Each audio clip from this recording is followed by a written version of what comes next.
It's time to take command with former NFL tight end Logan Paulsen and former Commanders beat reporter Craig Hoffman. What's up? What's happening? Welcome in. It's the Take Command podcast. I'm Craig Hoffman. He is Logan Paulsen. It's a holiday week, but we're working, Logan, even though you're on vacation. That's dedication. Yeah, it is dedication, but it's always fun to do this show. Kind of make sure you're locked in with all the football stuff still, even while you're on vacation.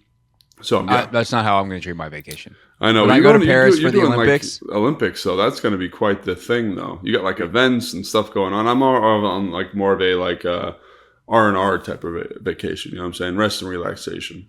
Yeah. No, we'll be busy. And perhaps I will listen to. Who I don't know who's filling in for me yet, but it's in the middle of training camp. This podcast is still going to happen, and perhaps I will listen to an episode of Take Command on the train from Paris to Lyon in the middle of our trip. You sound super fancy right now, super bougie, but it's good because the thing is, it's if I said the same thing between two cities in Germany, no one would say it's bougie. Everyone just thinks the French are bougie, and they're right. Or bougie is a French word, so there's that. But anyway. I'll try to keep tabs on training camp, but not too much because I'm going to go enjoy my vacation. But Logan has decided to do a dedication, relaxation vacation. And we are here today, and we will be have a holiday mailbag for you on the 4th as well. You can enjoy that anytime over the holiday weekend. But, Logan, today we are doing the final, at least I think, because we're out of things to rank, the final of our NFC East rankings podcast series here. We've done the offenses position group by position group. We've done the defenses position group by position group. And today we are going to rank the coaching staffs. I guess we could do a front office one. Which would be kind of fun just for the Giants because they got the new Hard Knocks coming out where they go inside their front office. We can just rank Giants decisions, but that would probably be better for the Giants podcast. So what we're going to do, though, head coaches, offensive coordinators, defensive coordinators. Logan has gone in, studied some tape. I've obviously been watching these as well with my eye, whatever that's worth. But, Logan, I do think that the best place to start here is talking about the roles and responsibilities, specifically of the head coach, because the OC, the DC is pretty straightforward, and people know what a head coach does to an extent, although it can be nebulous. And there's no greater example than last year here in Washington, where I asked Ron Rivera during, I think it was training camp, it might have been during the spring, but it was basically like, hey, man, you're delegating a lot. What do you do now? And he didn't have the world's best answer for that question. And that certainly caught some attention because he did delegate a lot of stuff. And I think one of the issues that they had last year here was he didn't kind of build this cohesive vision for the football team. He didn't kind of quality control and quality check things such as, hey, your offensive coordinator's calling a few too many pass plays there, Ron. Right. Might want to reel that in. So throughout your career, like what were some of the things that really good head coaches you played for did versus delegate? It might not be the same on every team. It's worth pointing it out. There's no right way to do this or wrong way to, or there are many wrong ways to do it. There's no single right way to do it. So when you think of a good head coach, what ultimately comes to mind? Yeah, I think that it's a really good question, because like we talked about, like when we were getting ready for the show, like it's easy to go, watch a defense and be like, oh, this is what the DC wants to do. This is what they're coaching, or this is what the OC is doing. And again, the head coaching role, like you alluded to there, is a little bit more convoluted because it's not in the public eye as much. So I don't know. I just went back kind of as we were talking, went through all my head coaches. And so, I do think like I start with Mike Shanahan, and I think he was one of the better ones. And I think one of the things he did is he understood how to motivate guys. He understood how to talk to guys on their level. He didn't make it like a big, like rah-rah production, but he was very concise and to the point in terms of providing things that kind of would get the locker room going in the right direction. He held people to a standard. I think that's something that is super important, is that you are the standard bearer for the organization. And the other thing is, I think he got his kind of mainstay as being like an offensive coach, for the San Francisco 49ers. And he still dabbled in that a little bit. I think he still, like, he'd come into our meetings occasionally, not a lot, like he wasn't overstepping, I didn't think. And just be like, hey, Kyle, make sure you address like, that run versus this front, or this check versus this blitz. And Kyle would be like, oh yeah. And then he would just hit it real quick. And nothing crazy. He wasn't overstepping. He'd do a little bit with the defense also, just kind of in terms of things he wanted to do and things that he felt presented problems. But like to your point, like he delegated a lot of responsibility. He trusted his coordinators. But but he would step in when he didn't like the direction things were going. He would make corrections when he didn't like the way things were going. I mean, he was. I remember one week he was setting the roster, and I had a hamstring injury, and I was practicing with the injury, and I was really nervous that I wouldn't be able to play in the game. And I'm a first year guy, and he came up to me and said, "Hey Logan, like, are you going to be able to play?" And I said, I said, "How do you feel?" I said, "Oh, I feel great." And he said, "Cut the like, how do you actually feel?" And I was like. And I think that was very telling because he kind of knew how I would respond. He'd been around guys enough. And I was able to say, I don't feel great. I don't know if I could cover a kick, which is what I was going to be doing on the weekend. He's like, okay, thank you for being honest. And then we'll go from there. So again, like understanding individually how to address people, understanding community how to address people, and then understanding kind of the quality checks, I think are really important factors for head coaches. But everyone's going to do it a little bit differently. Like when I was in Houston, Bill O'Brien was like basically like the second OC. So there'd be times where he would run the offensive install. You know what I mean? And like there were times he wouldn't. And it was just kind of like that was his process. And Kyle, obviously in San Fran, ran the entire offensive install. And so in that situation, he had to delegate responsibility of defensive oversight to a different person who would come and then report to him, right? And then obviously Dan in Atlanta was a guy that, and he's mentioned this, was a guy that wanted at that time to be in everything. Like he wanted to be observing the offense. He wanted to be observing the defense. He wanted to be observing personnel decisions. And according to him, it stretched him too thin. So I do think it's important to have a clear focus, which again, I go back to Mike and like how he was like, I am a head coach. This is what I do. I am involved in personnel decisions, but it's kind of my main focus is the team. And I think like that's ultimately like what I look at when I say, when I try to define what a good head coach is someone that understands communication at a high level to a group and to an individual, understands how to hold a standard. I think is the other thing that really sticks out to me about the good head coaches I've been around. I think, yeah, those are the two biggest things for me when I think about good head coaches. Like you ultimately decide what stays and goes in your organization. And sometimes that's literally if you have personnel control in terms of people, but it's really more habits, attitudes, what's tolerated, what's not. You've talked about the stories when Jay was here about Deshaun shows up late for practice one day, and then the next day it's Trent, and then 3 days later you got 10 guys showing up late. Like, is Jay willing to have that conflict in something that wasn't his particular strength? Right. Something that was a strength for Jay as a head coach was he's a great OC. That's why he got the job. And I think that's one thing that's important to me often as an observer and a pundit, if you will, to be like, do you actually maximize your own skill set? Because you get the job of head coach typically by being an outstanding coordinator.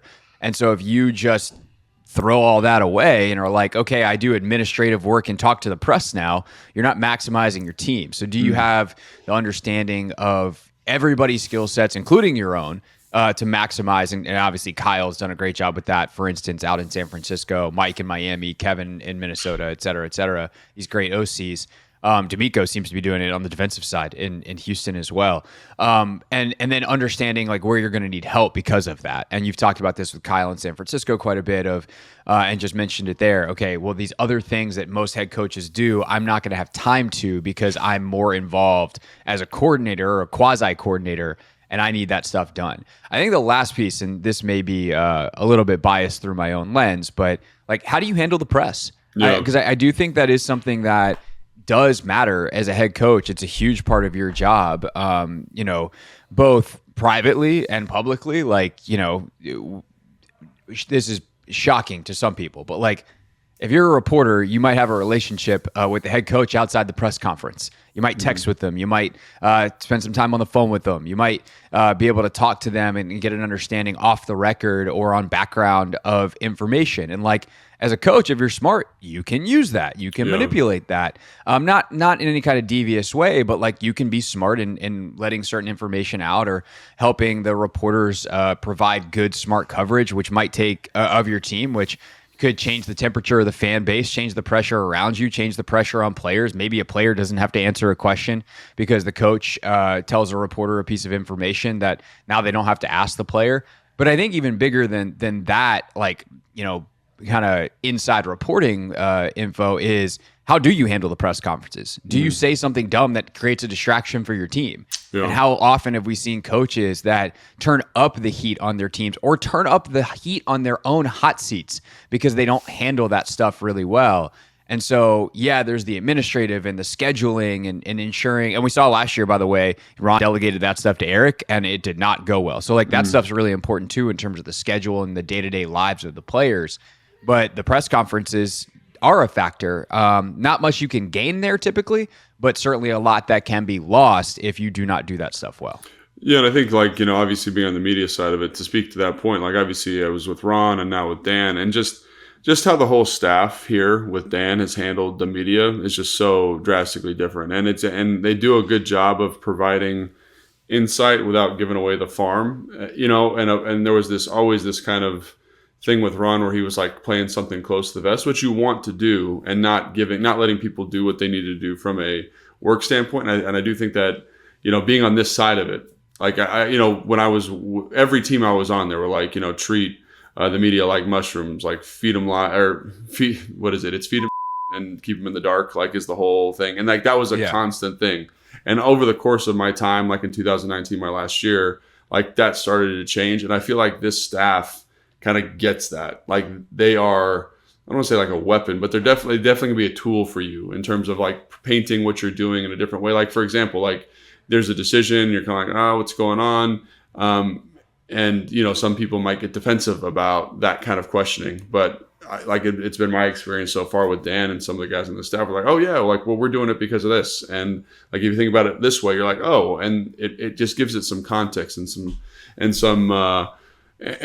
which is really important. And I think back to 2022, 2021, when Scott Turner was still here, and like people were being really critical of his offense, and I was like doing a deep dive on some of the stuff and reviewing some of my old notes, like from stuff that I did with Kyle, and just kind of like what is he trying to get accomplished here? And I was like, oh, actually, like this is like a pretty smart concept or pretty smart execution here.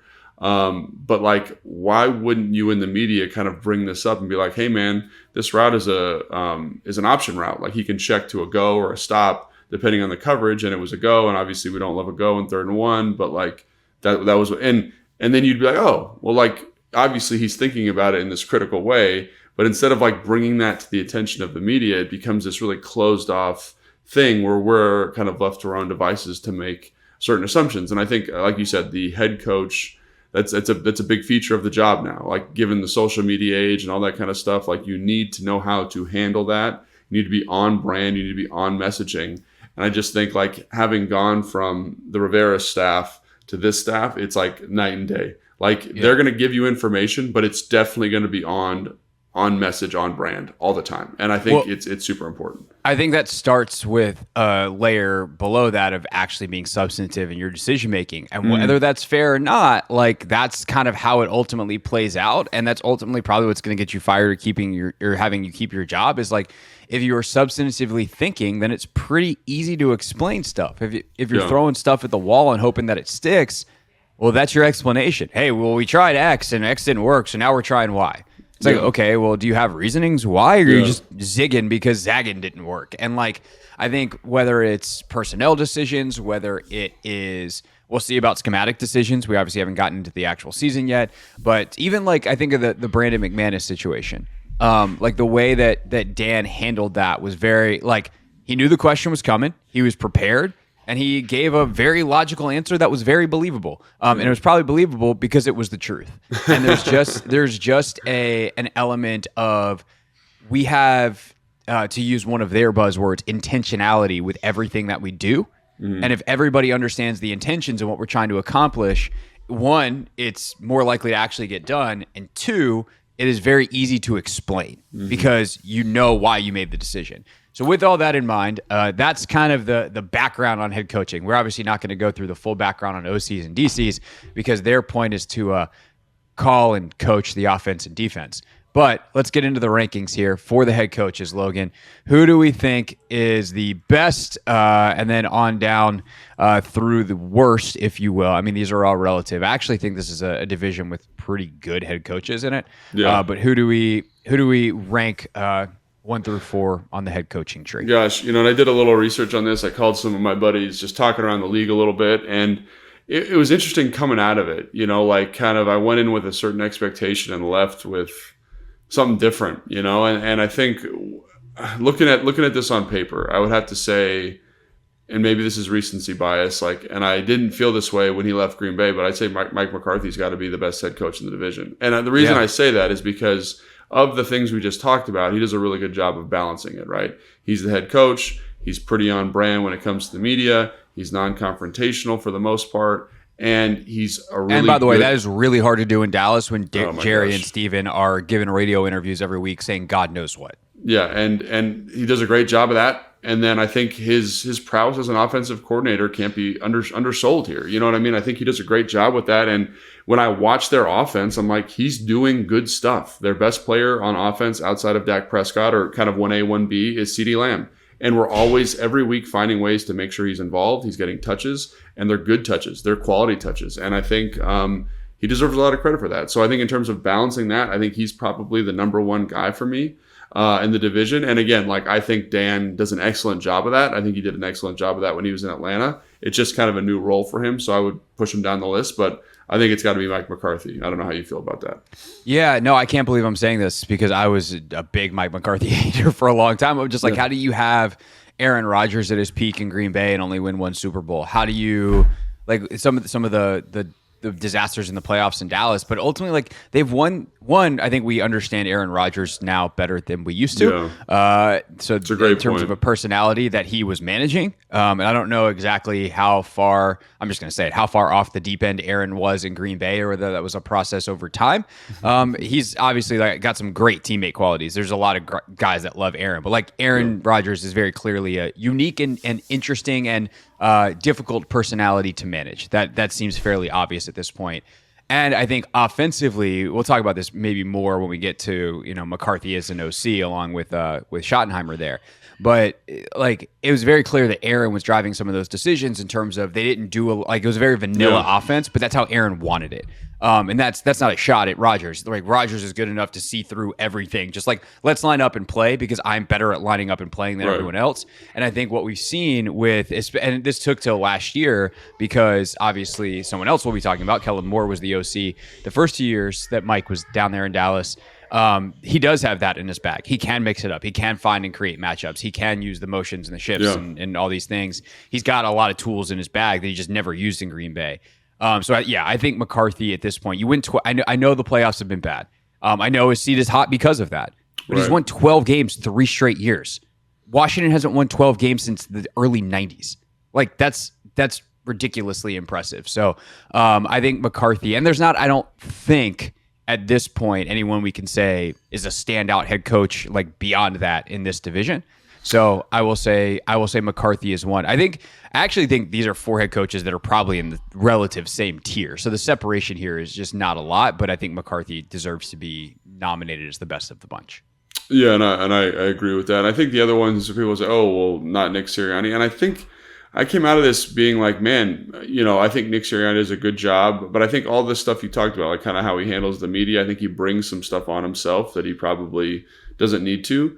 And then I think the other thing is talking with people that some of that offensive collapse later in the year and some of the defensive collapse later in the year, the guys that I spoke with were like, I think that's more Nick Sirianni than the coordinators.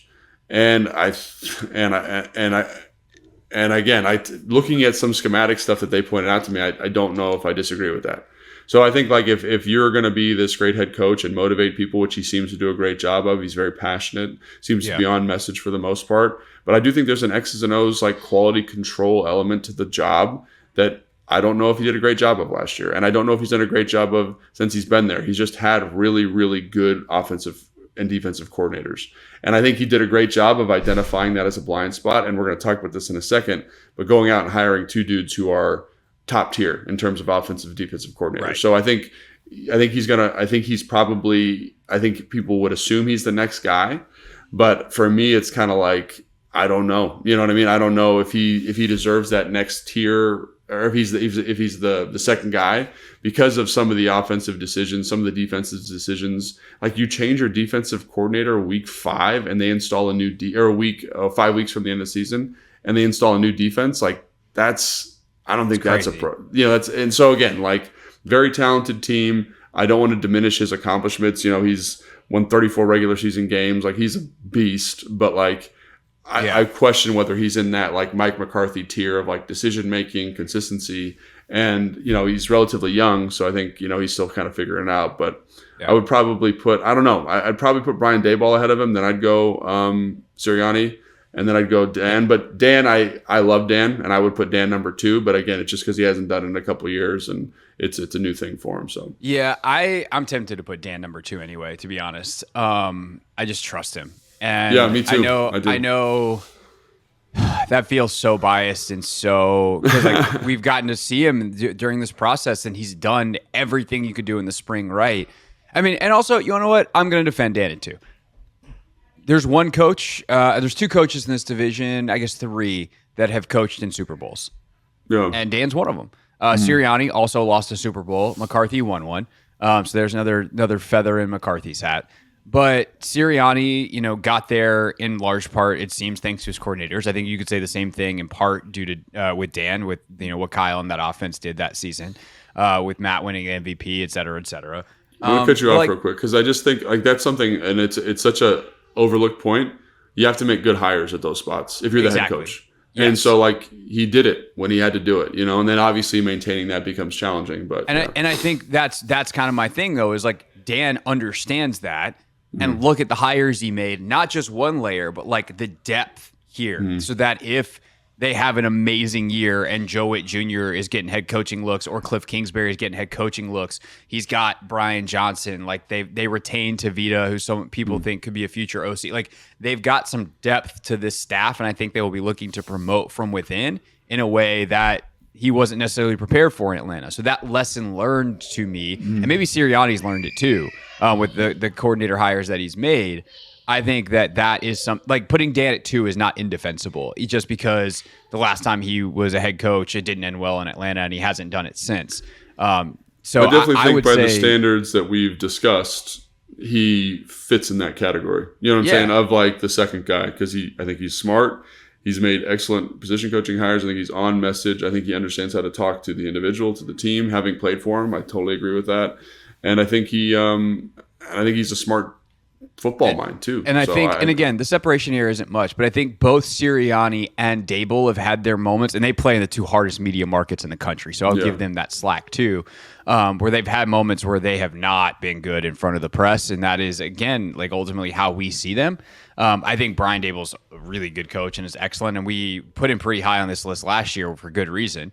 But he has his moments where you're just like, wow, that didn't seem like you're in control of the situation. And same thing for Sirianni. I think with Dave, they're both kind of like this, but Daboll, he's got all this friction with Wink Martindale, and he almost fired Kafka in the middle of the season. Then he ends up promoting him in the offseason. It's just, you can tell he's he runs hot, from a kind of personality standpoint, and that's great. I think that's one of the reasons the guys like playing for him and stuff like that. But from a managing style, it gives me some questions and gives me some pause about him in terms of the categories that we laid out at the start of the show. All right, so in that case, I'll go McCarthy, Quinn, probably Sirianni, Daboll. Yeah, that's kind of how I feel too, and it's close. I think Sirianni and Daboll are kind of 1A, 1B, which is crazy to say because Sirianni's been so successful, but I think they're very similar. I just think Sirianni's got a better football team, and I think he's been able to maximize that. No, I think that's fair.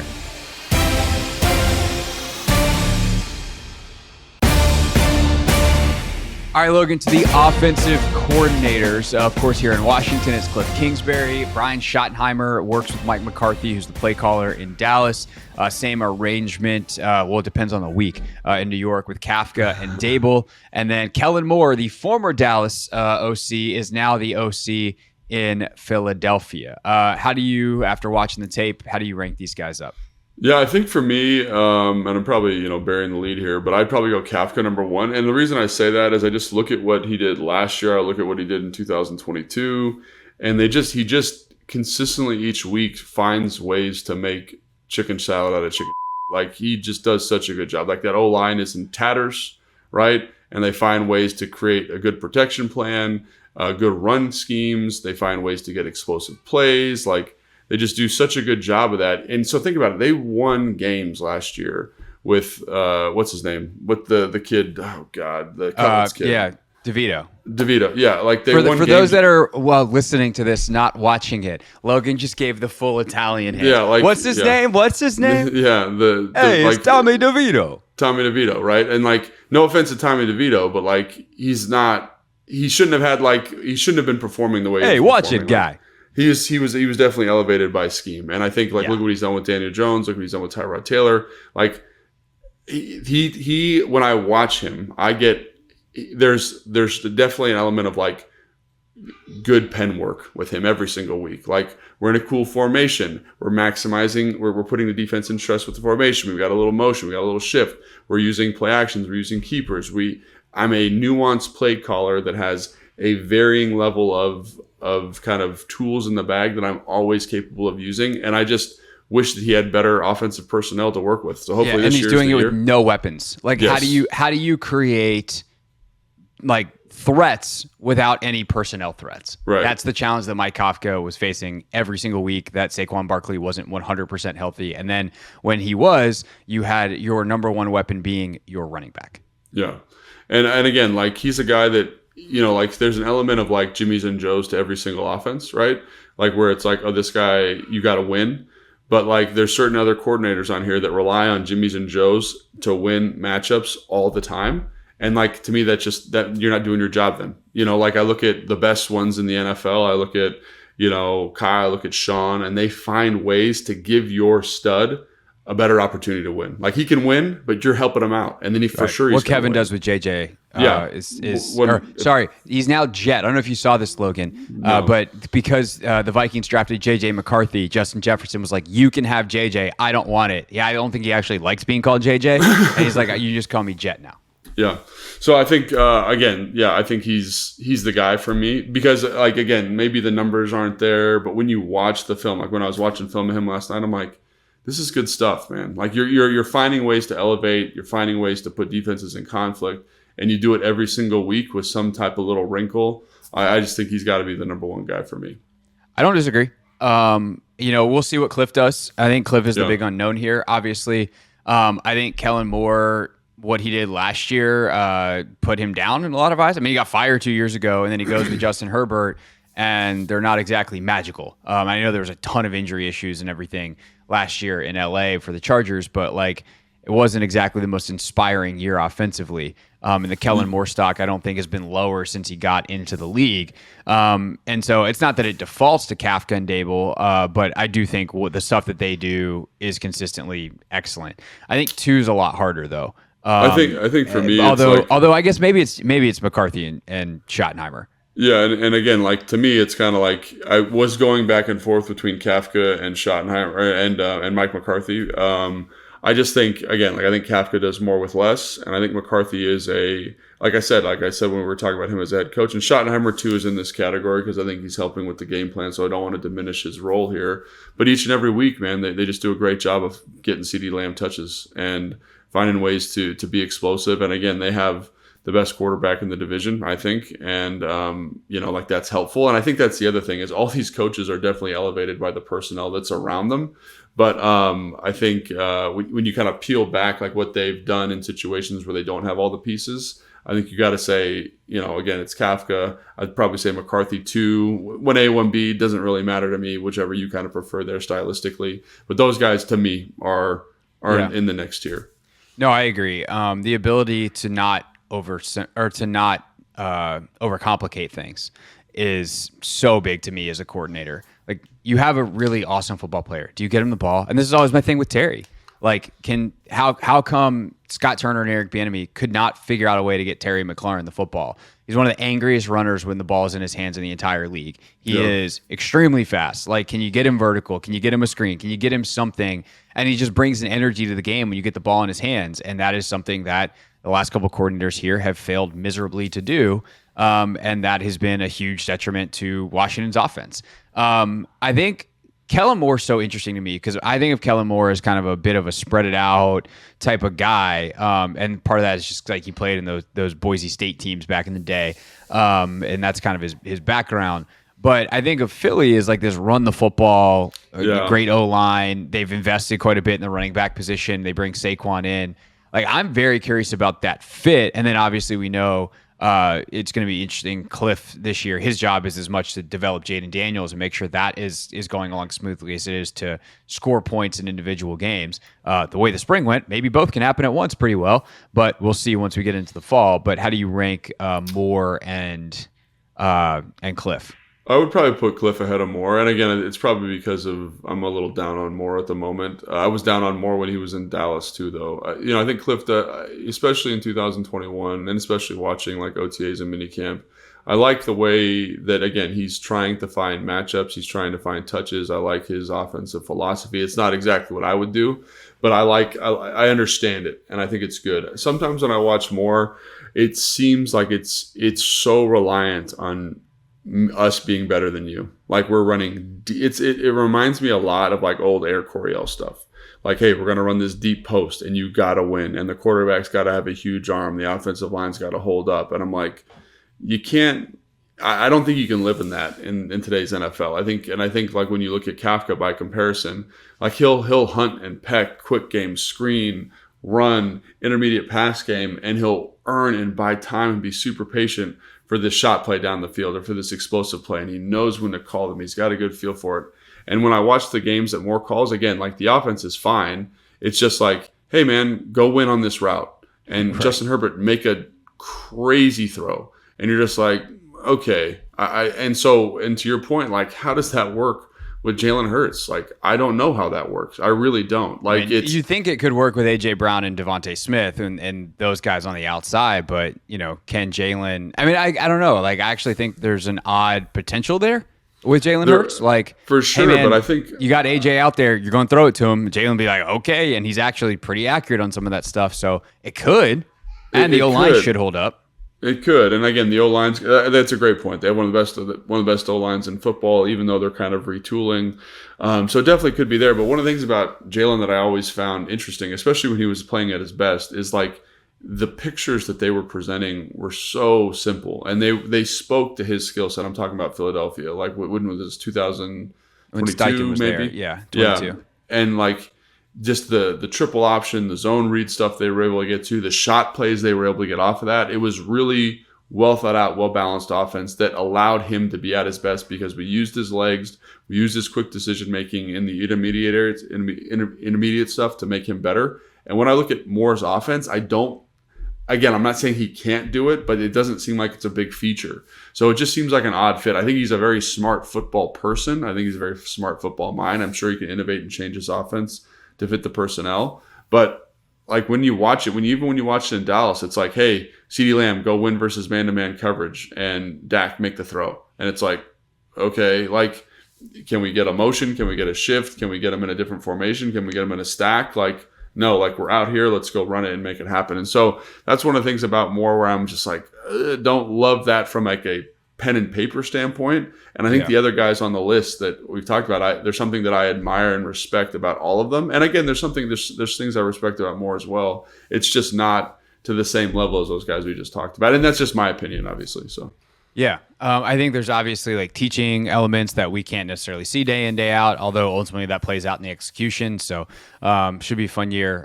There's so many great players, as we talked about a couple weeks ago, in the NFC East, and the skill positions especially, that should be a fun year of offensive football. And it'll be the next group's job to stop it.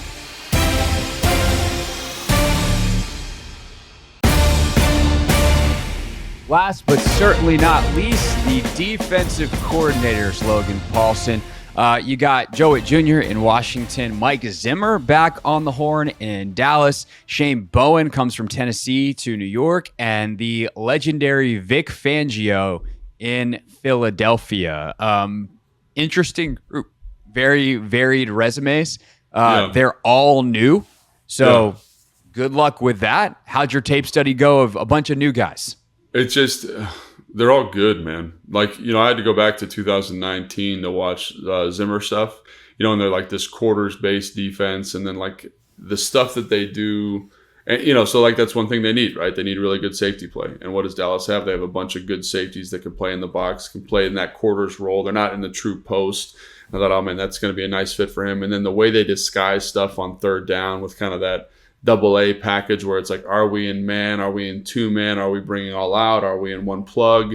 And for them to be able to get there. So like on paper, like if you're just saying pen to paper, like who does the coolest stuff? It's probably Zimmer. He's just got this crazy like, oh, we're going to get in the zone pressure. We're going to have the middle guy read the quarterback's eyes. We're going to not even cover this concept over here and just rely on you're just like, this is like high level stuff. And it felt watching it, especially considering it was 2019, like it was a little bit ahead of the curve. And like, that's kind of what you see, San Francisco 49ers running now is like this quarters defensive base, right? Which was out of vogue for a while. And like now it's back in and then the third down package that they're running in 2019 is very similar to what Dan was running last year when and Joe Witt Jr. were running when they were in Dallas. So on paper, it's probably, he does the most kind of interesting stuff, the most challenging stuff in terms of disguises and things like that. But Vic Fangio, man, like the defenses aren't overly complex, but the rules per concept are very nuanced. And for him to get those guys coached up really well and to get them playing on the same page, I think can't be overstated. They had the best defense and he coached the best defense in like the last 15 years in 2018. Like one of the, you know what I'm saying? Like he's a guy that does a great job. And the other thing I wanted to point out, which I think is extremely important, is that like these guys do well when they have good personnel, right? And so like I think Dallas' defense is good, but I think Vic Fangio with the personnel in Philly is going to be an absolute nightmare. Like I just think like the way they play their 3-4 base structure, so 3 defensive linemen, kind of those stand-up edge players, and I'm like, oh, they just brought in Bryce Huff. They brought that kid in from Nolan Smith from Georgia, who's like this perfect stand-up end. They've got Sweat there. They've got these great interior players. They've got, another thing that they've done is they've kind of prioritized the role of that nickel player in the defense, and they go out and they draft, maybe the best nickel player in Cooper DeJean. Obviously, it's got to pan out for him, but I was just like, if there was a guy that I was going into the best situation that kind of fits what he likes to do, I mean, Vic Fangio is really high on the list. So from a paper standpoint, I'd probably say, it's Zimmer. Fangio, I think the fit there is so natural for him. I think Shane Bowen does a great job, again, kind of from this Romeo Cornell background where it's quarters. We got a lot of split safety. We do a great job being aggressive to the football, coaching kind of an identity. And then I love what Joe Witt does. I love it. You know what I'm saying? So I think there's elements that all these guys do a really good job of. And I do think the fit here is really nice.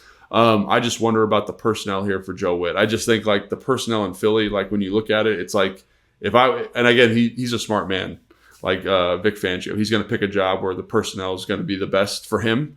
And I just felt like there couldn't be a more natural fit from a personnel standpoint. And then you look at Zimmer and what he does schematically. I don't know. It basically, long story short, it's tough to kind of say this guy's better than this guy. I think it comes down ultimately to the personnel and buy-in. And so if you're going to rate it on personnel, you say Philly. If you're going to rate it on buy-in, I think Dan and Joe are going to do a great job creating buy-in here. So really, it's kind of up in the air, but schematically, they all do stuff that's really fun to watch and really innovative. And so I think like defense in this division next year is going to be pretty fun to watch. That is really insightful and terrible for a rankings show. I know. It's just like I'd probably, if I had a gun to my head, I'm going to say Vic Fangio just because this fit is so good. I'll say Zimmer as 2.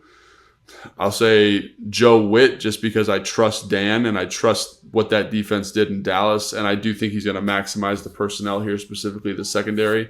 And then Shane Bowen, partially because the defense, while always very good wherever he's been, is a little bit vanilla and a little bit kind of in the Patriots way of like, we're going to game plan each week for you, and I think that can be really challenging to be successful at, especially if you don't have the personnel. Like, I don't have the horses to do anything really well in New York right now defensively. That defensive line I'm excited about, but I do think, how does the secondary handle that stuff? They have the linebackers to do it, but I do think, how does that kind of matriculate and progress to that back end group, which played basically man exclusively last year. So now you're going to be asked to do a lot more different stuff. How does that pan out for you? And maybe it does. Maybe the secondary is way better than we know, and they just were playing bad coverages last year. And we know that they were exposed because Wink, that's what he does. He's like, we're gonna expose our secondary, but it comes with a reward upside. There's a risk reward there that was more skewed towards the risk than perhaps anybody else in football the last 2 decades. The way Wink Martindale does it. But yeah, it's tough because Witt's the first time, to try to add some wrinkles here. The one, not concerning, but like the one thing that is the biggest unknown with Joe Witt Jr. is he's never been a play caller before. Mm-hmm. And so at least Zimmer, Bowen, Fangio, like they've been play callers. They've had the live bullets. They know, okay, in this situation, I've been here before. I want this. I have some kind of memory bank of experience. Sure. And for Joe Witt Jr., he doesn't have that yet. Certainly when you're a position coach, like you're thinking about that stuff. You're kind of mentally preparing. You're anticipating, hey, what am I going to have to do for my part of this based off the upcoming play call? So you're guessing, but it's different when you got to actually do it in the game. So that is one thing that feels worth pointing out, but still, even then, like, I think they're going to have great game plans. I think they're going to be extraordinarily prepared. Both as a staff, and Joe Witt will be prepared for all those situations to call the right plays. And he'll have Dan as a resource, obviously, is about as good as you can get in terms of what he's done as a defensive play caller over his entire career. But also they'll have the players prepared. And that, putting Witt third or fourth feels like silly because then you're like, he's the worst. And it's like, yeah, that's a relative term. I tend to agree with you, though. I think Zimmer and Fangio are probably 1A, 1B. Mm-hmm. And then if that creates then the next person being third, you have like 3A, 3B, Bowen and Witt probably. Yeah. And again, that's kind of how I see it. I think the cool thing about all these guys is Fangio, his defense was a top 10 defense last year in Miami. They were third in sacks, and he came into that on like a year. You know what I'm saying? Which is pretty impressive. And for him to elevate that group in 1 year, obviously I was with him in Chicago, and what he was able to do with those guys there is always just been crazy impressive to me. And again, on paper, when you watch it, it's a very similar defense, quite frankly, to what Philly ran last year, to what Washington ran last year. But it's just, you can tell the way he coaches. You know what I mean? The way he understands his defense, the way guys rally to certain things, the way they check, the way they communicate. It's really well done. And like I said, the Zimmer thing is interesting because I think on paper he does like the coolest stuff. You know what I mean? It's like, it's like when you watch Instagram and you're watching all these different offensive trick plays and stuff, and they're like, man, I want to put that in my offense. He does that with defense. And you can tell sometimes guys are a little bit confused. They're not always the right spot, but they play hard for him. He's a good motivator. I think another thing to point out, he hasn't been coaching for, what is it? It's been a minute now. You know what I mean? It's been a couple years, yeah. So I think that's another thing that I would just be a little bit cautious about. I like what I saw from him in 19. I like what Vic does. And again, I like Shane Bowen. And I think you have to give Shane Bowen a little bit of credit, honestly, because talk about making something out of nothing. And I think when you look at what they did in Tennessee last year, like there wasn't a lot there. And for him to kind of they've been bleeding personnel for a couple of years. Yeah, make that group productive. I think he deserves a lot of credit. But again, of the groups, this was the hardest one for me to kind of parse out because I think they're all very talented. I think they all do some really innovative stuff. It's just about kind of your flavor and then how they end up settling in with the head coach, with the offense that's going to support them, and then with the personnel. And I think that's why I got to give the edge to Vic because I just think that personnel is going to, and again, this is another reason to give Vic some credit, is like, I know Vic's going to come in and be like, Sirianni, do not talk to me about anything defensively. Like, I'm doing my thing. And I think there is something to be said for having a strong-willed defensive or offensive coordinator that says, this is my vision. Don't mess with it. You can give input, but might not always take it. Like, this is my vision. And I think that's something that I know for sure he'll do. I know for sure Zimmer will do. I have questions about Bowen going up with Dayball because Dayball is such a strong personality. Like, how much input is he going to impart there? And again, like, that's why this is all these rankings are so fun to do because it's like, it's on paper what they do, how they interact with these other groups, and how they interact with the personnel. For sure. All right. That is our show for this week, or for today, I should say. We got one more holiday mailbag special for you coming on Thursday, but we need questions for said mailbag. Can't do a mailbag if the bag is empty. We need the mail to go in the bag, if you will. And by that, I mean tweets and Instagram DMs. So if you want, if you're more of an Instagrammer, hit Logan at Logan_Paulson82. If you prefer to tweet in your questions, you can go at Craig Hoffman on Twitter. You can also go to hoffmanshow.com. There's a contact link, and you can send me an email that way if you are like, I don't do social media. Why do you guys always gear everything? We don't. Just go to hoffmanshow.com, contact page, and be like, mailbag question. Here we go. And we'll, if your question's good, we'll answer it on Thursday. So there you go. In the meantime, make sure you are subscribed. And if you're looking for more things to listen to, may I suggest humbly the Hoffman Show podcast, the radio show that I do on the Team 980, 5 days a week, most weeks, 3 this week because it's a holiday. And every hour, every minute of every show is available for you on demand. We do a ton of Commander stuff, but also if you want your Wizards fix, et cetera, definitely recommend checking that out. For Logan, I am Craig, and we will see you next time on Take Command. Thanks for watching this clip of Take Command, which has a brand new home. That's right. You can watch on YouTube at the Team 980. You can also listen to full episodes in the free Odyssey app, which is now enabled with Apple CarPlay. So we'll just, follow you around.